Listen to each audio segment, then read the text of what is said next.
मुझे मालूम है मैंने बहुत अपराध किए, लेकिन आपका नाम भक्त वत्सल है। वक्त की इच्छा पूरी करने के लिए कुछ भी कर सकते हैं।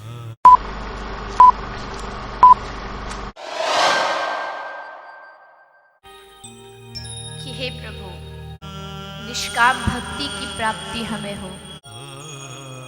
तुम्हें याद रहे ना रहे, मैं तुम्हें याद करता रहूं, रिझाता रहूं।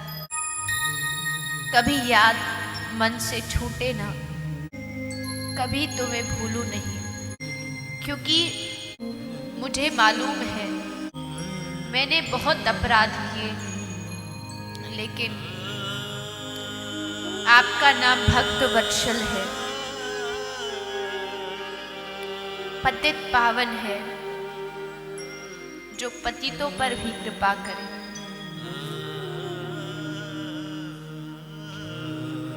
भगवान को कोई धन नहीं चाहिए, कोई ऐश्वर्य नहीं चाहिए, सिर्फ भाव मांगते हैं कि भाव लेके तू आ जा। उड़ीसा प्रांत की कथा है। श्री जगन्नाथ मंदिर में एक ठाकुर जी का भक्त रहता है, नाम है दासिया बावरी। दासिया बावरी छोटा सा भक्त है, छोटा सा बालक है, नीची जाति का है। मंदिर में उसका प्रवेश वर्जित है। नीची जाति का कोई व्यक्ति जगन्नाथ मंदिर में कैसे प्रवेश करे? बेचारा दासिया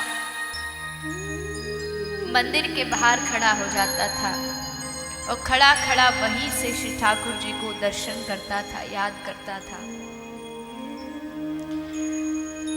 गर्मियों का समय था, आम का मौसम था। सोचा आज अपने ठाकुर जी के लिए लेकर के जाऊं। दासिया लेकर के आता है एक टोकरी में सुंदर फल। बाहर खड़ा हो गया। अंदर पंडित जी जा रहे थे। कहा कि महाराज, क्या आप मेरे फलों को अंदर पहुंचा दोगे ठाकुर जी के समक्ष? पंडित जी ने कहा, रे मूर्ख, तू जैसे नीच जाति के व्यक्ति के हाथ से स्पर्श हुआ फल में भगवान को चढ़ा सकता हूं? बोला चल भाग यहां से। क्या कर सकता है, बाहर खड़ा रहा। कोई बात नहीं, मैं अंदर नहीं जा सकता, अपने ठाकुर को यहीं से खिलाऊंगा। और टोकरी से एक फल लिया, आंख बंद की और उसको भगवान के मंदिर की तरफ करके उसने छोड़ा। लोगों की लाइन लगी थी देखने के लिए। जैसे छोड़ा, वो फल ना तो ऊपर गया न नीचे, बीच में ही अदृश्य हो गया। दूसरा लिया, वो आगे किया, वो भी बीच में अदृश्य हो गया। सब टोकरी खाली हो गई। फल कहाँ गए पता नहीं। लेकिन जब दूसरे दिन जगन्नाथ मंदिर में पूजा हुई, पंडित जी ने भगवान की साफ सफाई की, श्रृंगार किया, आश्चर्य हो गया पंडित जी को देख करके। जिस दासिया को मूर्ख कहा था कि जा तू यहां से भाग जा, भगवान स्वीकार नहीं करेंगे। आज भगवान की विग्रह के पीछे दासिया के टोकरी के आम जितने भी थे, उन आम की गुठली ठाकुर जी के विग्रह के पीछे पड़ी हुई थी, इकट्ठा ढेर लगा हुआ।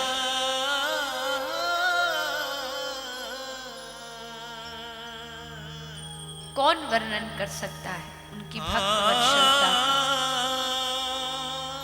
कभी भक्तों के लिए अपना नाम चोर रखा लिया, कभी भक्तों के लिए कुछ भी कर सकते।